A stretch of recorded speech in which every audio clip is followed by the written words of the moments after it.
time once again for Community Forum. And we are very lucky to have back with us live in the KEXP studios this morning, Jim Page. Jim Page is a Seattle-based musician, songwriter, activist, busker, you name it.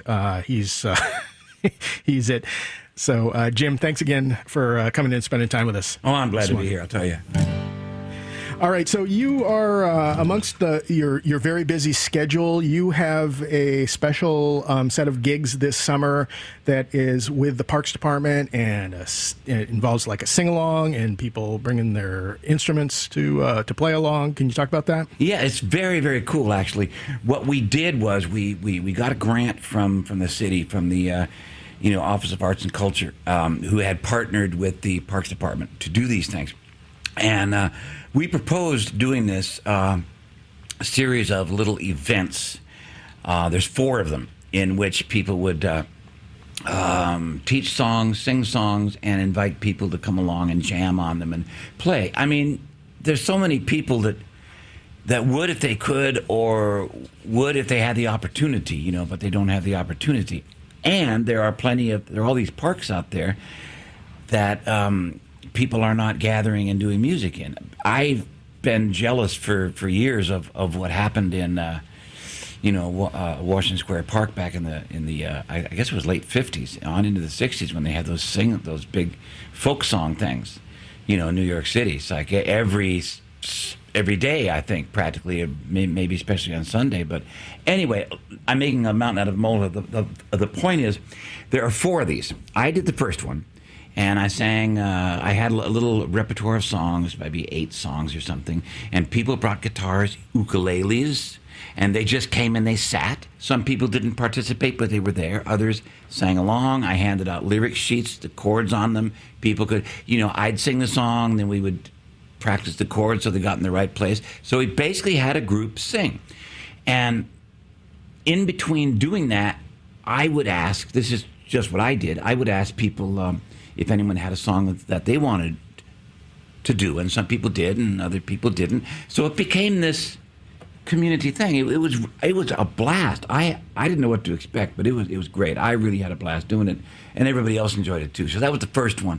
The second one happens next Saturday, the 30th, and it's Annette Taborn. And she is a local blues singer and harmonica player. She's very good. She's been around for a long time. And she's going to be there with her guitar player partner. And they're going to be doing, the guy just sent me the song titles. I think there's like 8 songs or 7 songs or something. And I don't remember off the top of my head because I just saw them this morning. But, they're going to be doing those, and probably, again, asking people to join on in. It is a group thing. It's a group thing. So you come out, you bring your instrument or just yourself, you learn a song, you sing the song, you play the song, and it becomes this community thing. And we can use the parks as community gathering places. I mean, to me, that's a radical thing to do, is singing in public in the parks is a radical thing to do to me, So anyway, there you go. And there's 4 of these altogether. I did the first one. Like I say, Annette's doing the second one. After Annette, in August 13th, is Reggie Miles, who's a fabulous busker around town. He lives up in Sultan. Yeah, but he's a really good player. And then the last one's going to be kind of a blowout. I'm going to do that, and I'm going to ask some other people to come along. I haven't decided yet. It hasn't all settled out yet as to who's going to be on that last one, but that's in September. All right. They're all from noon to 2. So they start at noon and they go till 2. So it's 2 hours, and weather permitting, it's a lot of fun, and I really encourage people to come to it, So next one is this next coming Saturday, right. And they're at Ballard? Is that right? Yes, at the Ballard Commons Park.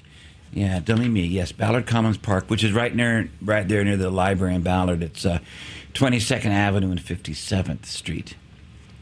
It's just behind. Anyway, it's really easy to find. Ballard Commons Park, yeah. And there's kind of an area there with picnic benches, and we bring chairs. It's just a lot of fun. I really, really strongly encourage people to come. It was a blast. Everybody had a blast doing it. And it's amazing how much music and community spirit people have within them that, doesn't come out until there's something offered like that. So, that's what I'm saying. Come on out and do it. Right. And a sing-along kind of reaches back to the kid in all of us. Oh, yeah, it's corny, but it's great, man. It brings us all together. You know, I mean, I started doing this thing a couple of years back where I would end my shows by doing Freight Train, and I would introduce it as, you know, this is the logical alternative national anthem, you know, because it was written by an 11-year-old girl who became a servant in Washington, D.C. It's now part of our national repertoire. Everybody knows it. Everybody can sing it. It doesn't have any pompous verses. There's no war in it. There's no bombs or exploding, you know, triage tents or anything. It's just it's silly little kid song. And then I would sing it, and I'd tell everybody to sing along, and everybody's smiling. You know, some people are laughing, and when you're done doing something like that, people are like automatically kind of friends almost, if not truly, because they did this thing together. So yeah, it's corny, but it's great. I think it's great. So yeah, sing-alongs are great. All right, and it's another way of bringing people together as opposed to, or let's say what's been happening this week, Yes. bringing people together. Bringing people together so they can fight in groups. Yes, no, it's an antidote to that. I strongly encourage people to come out. It's so much fun.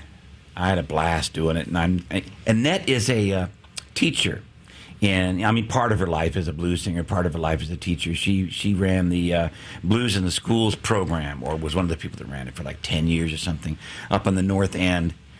You know, she was married to Curly Cook, the great guitar player, until he passed away not too long ago. So she's got a lot of musical experience and depth in her, and she did the Blues in the Schools project where she would get high school students and they would learn to play drums, the bass, the guitar, the harmonica, whatever, and then they would learn songs, and then they would perform them at the school, you know. And so she knows what she's doing, and she can get a group of people to come out. I mean, this is a serious deal. It's not just some person that got off the bus and walked into the park. She knows what she's doing.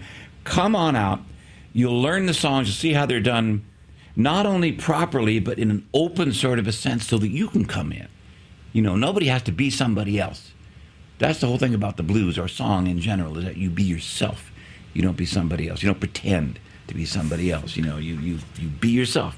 It's all right to be yourself. That's what it's all about. So you come, you bring an instrument. If you don't have one, we're going to have a couple of ukuleles there. She's going to bring, I think, some harmonicas that she's got, extra ones, and just see what happens.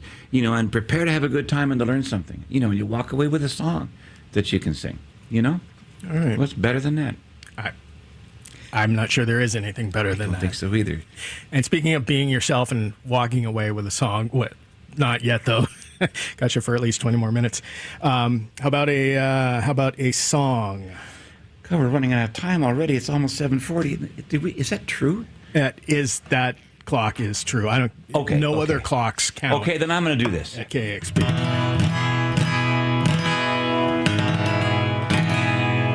This speaks to our current political predicament here in America. At least I think it does. I haven't had the intestinal fortitude to watch any of the Republican National Convention. I just, catch up with little bits and pieces. But you and I have known each other for a long time. And I don't think we're in that convention. I don't think we're considered in that convention anyway. It's pretty simple. You got enough wealth to spread it around. So everybody swims and nobody drowns. Pretty simple. It's pretty simple. You take the landlord's power and you whittle it down. You put people in houses all over town. Pretty simple. It's pretty simple. You find the hungry family and you give them a meal. You get doctors so that people can heal. Pretty simple. It's pretty simple. And it's not just me. And it's not just you. It's all of us. And it's not just me. And it's not just you, it's all of us. It's pretty simple. Take the stolen money out from under their thumb. Give it back to the people that they stole it from. Pretty simple. pretty simple. You cut the military budget till it's almost gone. You put the money in schools and you can't go wrong. Pretty simple. It's pretty simple. But we've been doing it wrong all along the line, so let's do it right this time. It's pretty simple. It's pretty simple. And it's not just me, and it's not just you, it's all of us. And it's not just me, and it's not just you, it's all of us. And we are greater than they allow us to believe. We are genius, we are history to be, and they think their money is the key, but we know the key is in the numbers of our solidarity. Ain't that right?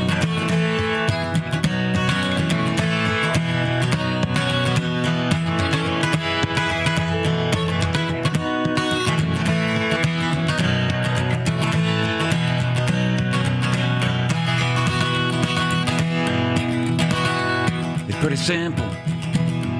You can't do it alone, don't even try. You gotta organize, it's pretty simple. It's pretty simple. You're dreaming a dream and you're making it real. Everybody's got a shoulder they can put to the wheel. It's pretty simple. It's pretty simple. And it's a victory and it's almost won. And you're doing what they told you couldn't be done. It's pretty simple. It's pretty simple. And it's not just me, and it's not just you, it's all of us. And it's not just me, and it's not just you, it's all of us.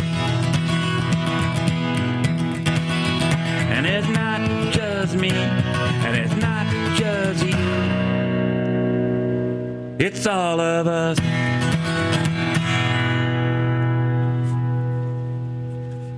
Jim Page, Seattle-based musician, songwriter, activist, busker.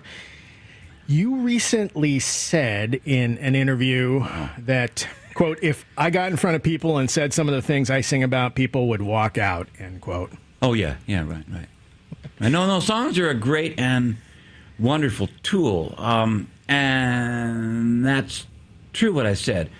I know what I'm talking about most of the time anyway, but if I can put it together in a way that's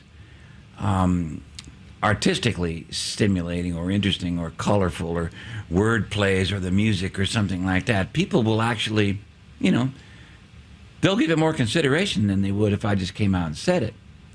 If you wrote it into a play, that's why plays work, that's why movies work, novels and so on and so on. It's a lot. I mean, it's part of the art is communication, is talking to people, not driving them away, beating them with a club or something. Sure, if they're breaking into your house, you got to drive them away, but, you run into them on a street corner or something like that, you got to try to talk to them. It's part of the reason we're alive, I think. Which, coming back to this, is part of the reason that this whole thing in the parks is so interesting, because it is a communication skill. The whole song thing is a communication. I learned it a long time ago. I was your typical angst-ridden, it's a German word, it's angst, not angst, angst-ridden teenage misfit, who automatically assumed that I was the most screwed up person in the world, nobody loved me, and blah, blah, blah, blah, which may or may not have been true, but it's a teenage thing. And the guitar saved my life, man. I was a mess. I have no idea what I would have wound up, if I would have wound up at all, if I didn't pick up the guitar. It saved my life. It was a conduit to social circles, to, girls, to parties, to something other than staring at myself, and doing whatever that entails, drinking or drugs or something, whatever. You can go down some long, dark tubes if you don't have something to hang on to. This gave me something to hang on to, and then I started playing out in public, and I first you learn a repertoire, and then you learn what songs do. And I learned what songs do by winding up in Seattle and having the last folk club close. And I have to ask, what was that folk club? It was called the DMZ. It was in Fremont. It was, oh boy. I don't know the name of this. I don't know the names of any streets anywhere in the world. Never have. It's right downtown. It was right downtown anyway. And I think I played there twice maybe, and then it closed. It closed in 71. I got here in 71. And so, God, the last folk club closed. Now what do I do? I'm an acoustic guitar player. Now what do I do? I'm thinking to myself, right? And I was sitting in the Too High, this bar in Fremont. The bartender says, well, they play music across the street. It was called the Library. It was a tavern, a rock tavern. I said, it's rock bands in there. He shrugged his shoulders. He says, they take breaks, don't they? And I thought, okay, I'm going to do that, I thought. And I went across the street, and I just, it was the first time I'd ever done it, so I was kind of, I was a neophyte. But I talked my way in, past the doorman. I went up and introduced myself to the band. Can I play these songs during the break? They thought it was a great idea. The rock bands were very open in ways that other forms of music, generally speaking, are not. At least that was my experience, and I fell in love with I was in love with the genre anyway, even though I don't play it. And I don't for my own reasons, one of which is portability. I don't have to bring any gear with me, And I can really bang on the guitar and get it feels like what you hear. It's different. It's a different thing.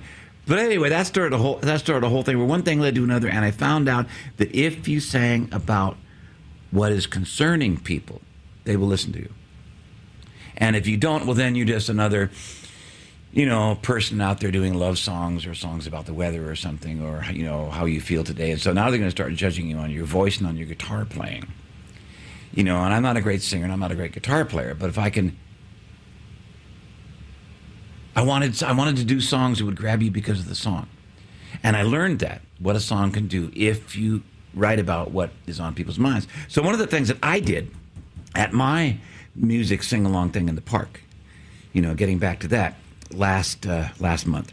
And I don't know what Annette's going to do. I have no idea. I'm going to be there, but I don't know what she's going to do. But one thing that I did was I got everybody, and I fell into this accidentally a couple of years ago at a festival where I was doing a workshop. I got everybody to sing and play along on Goodnight Irene, which is another song that everybody knows. It's 3 chords, and it's dead simple.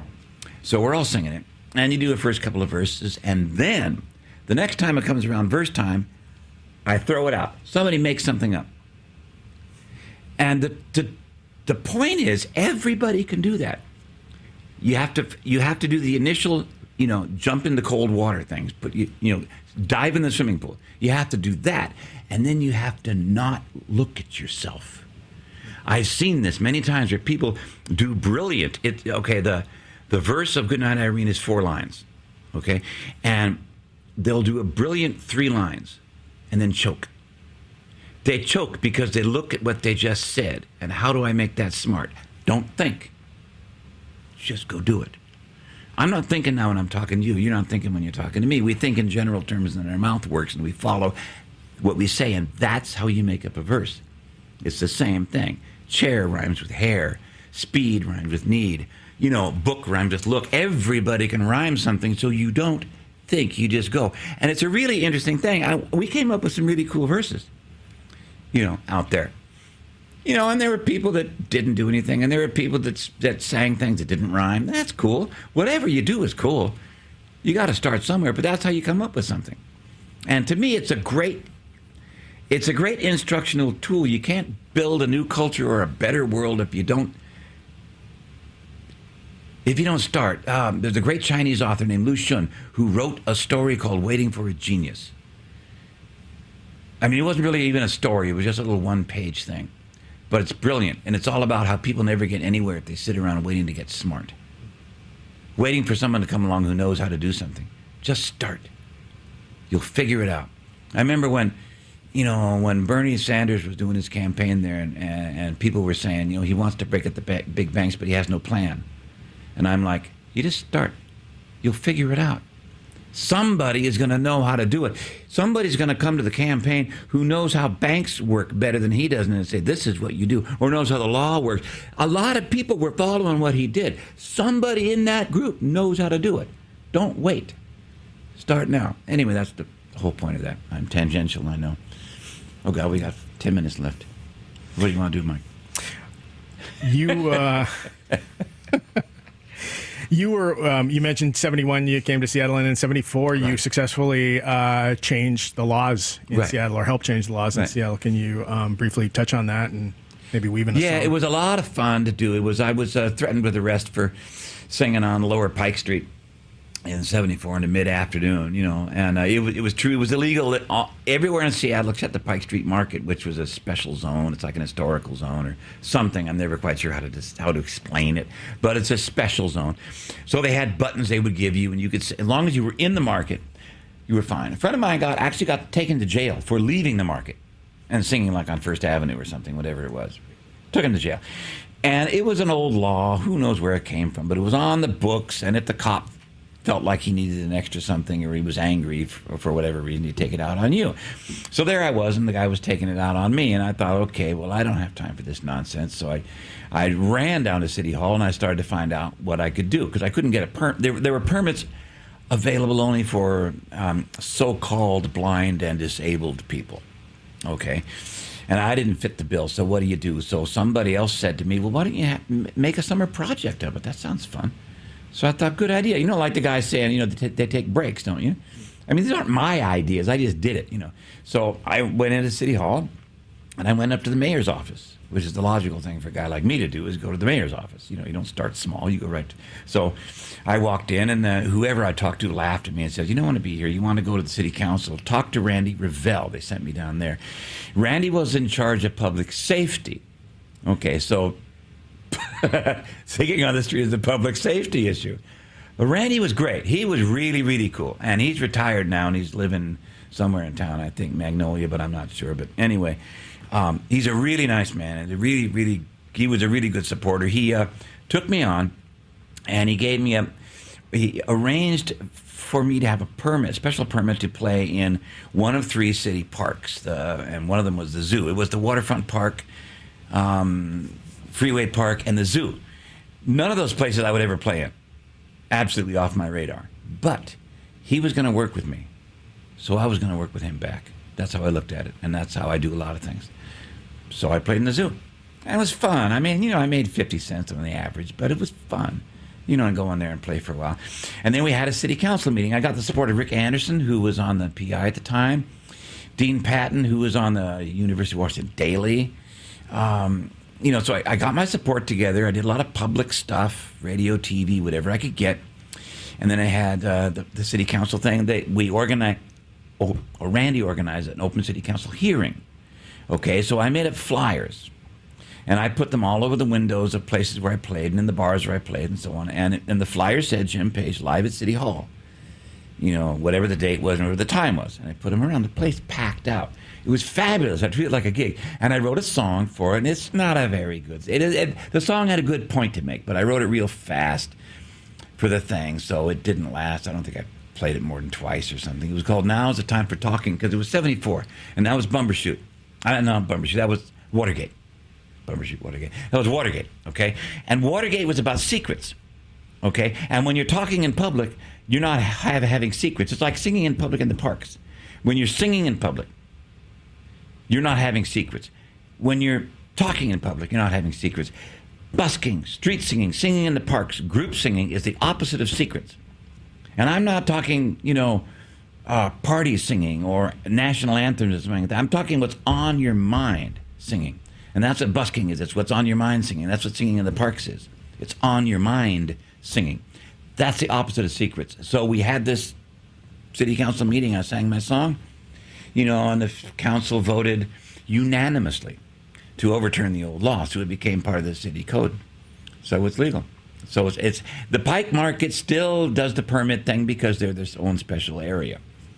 And again, I don't know how to explain it because I don't really know what it is. But the rest of the city is open. You got to use your sense. You don't set up in front of somebody's shop door.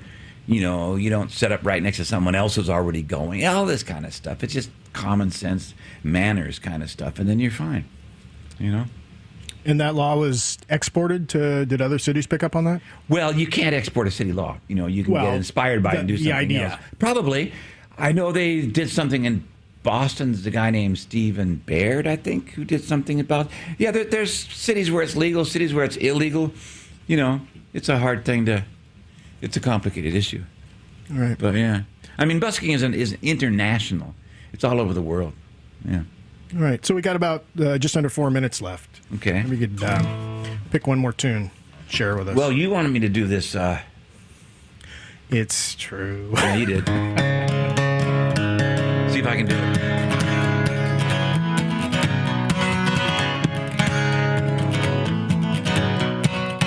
I think it's a logical song to do. Donald Trump, just apparently part of his campaign thing at the convention, was he publicly said that he would not rule out nuclear strikes, didn't he?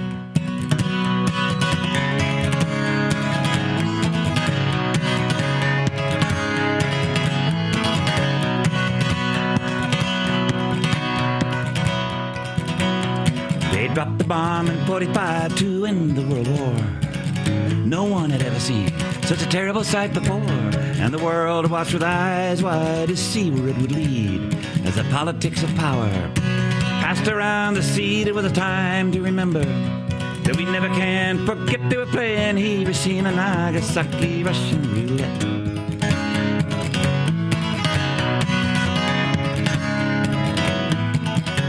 They arose like the saviors of our modern human race, with radiation halos that hung above their faces, with a key to the sure cure and treatment of our ills. A hot shot of cobalt, a pocket full of pills, speaking always of the enemy who lurked across the seas while moving in among us like a carrier disease.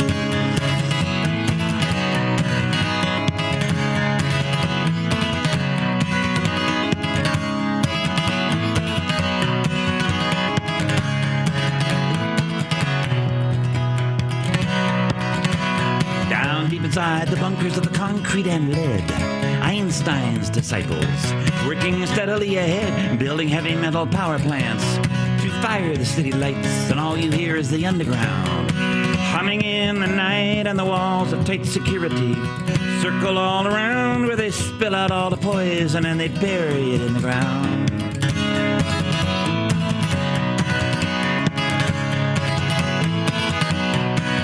Up in the harbors, hidden secretly away, the warheads and the submarines await to make their play, and the military masterminds improve on their designs, while the soldiers get all doped up and stumble through the lines, and the leaks in the water get carried by the tide. They call it national security, I call it attempted homicide.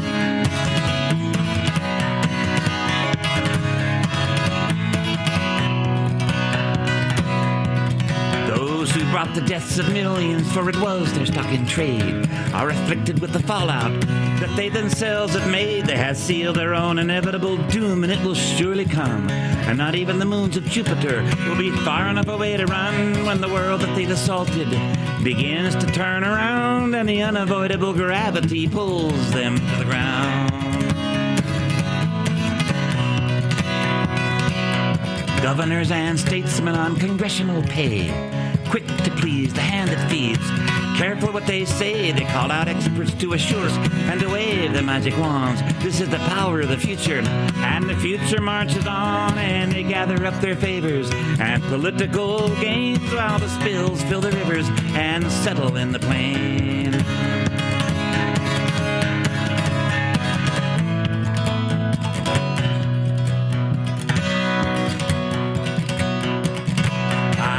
The minds behind them, they are riddled full of holes. They are not to be trusted with their hands at the controls. Their eyesight is twisted with the glory of their careers. Heaped praise of flattery is music to their ears, and to listen to them talk about how it hasn't happened yet's like playing Hiroshima, Nagasaki, Russian roulette.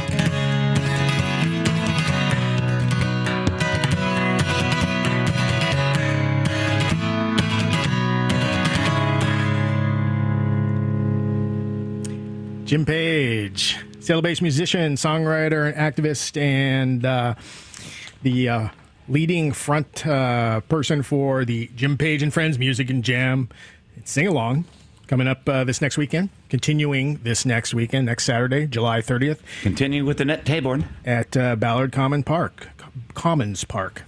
22nd Avenue Northwest and Northwest 57th Street. And you can find out more about Jim's work and his numerous CDs and thoughts at your website, jimpage.net. Right. All right. Thank you. Well, I want to thank you very much for coming in and spending time with us this morning. Thank you, man.